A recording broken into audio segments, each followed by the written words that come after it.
खुश्क साली के मसाइल, हमारे बलूचिस्तान के सूबे की जो हक तलफी हो रही है, जैसे ज़ेरे साहब ने कहा सीपैक में हक तलफी हो रही है, दूसरे मामलात में हक तलफी हो रही है, अपना लॉन्ग टर्म बातें करनी है, जैसे आपके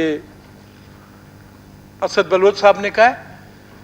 जनाब स्पीकर, इस वक्त तो आपको अपना साथी हमसाया सूबा पानी भी नहीं दे रहा, पानी, नहरी पानी नहीं दे रहा। जो आपके सेटल्ड इलाके हैं वहां से लोग नकल मकानी करके जा रहे हैं शहरों की तरफ, और यहां बात नहीं खत्म होती। अपना आपके तवज्जुह से सना बलोच साहब, यहां मैं बना के ने इस्लामाबाद वाले अपना कच्ची कैनाल मुकम्मल करें, पट फीडर को बहाल करें, खीरसर सिंध से पानी लेके दें।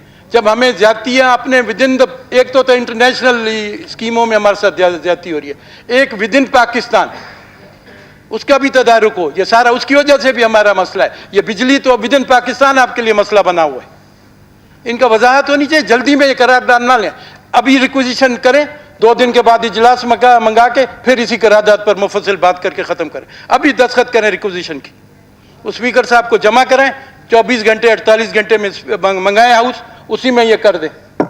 इतना जल्दी ना करें ये, प्लीज़ इस तरह किया करें।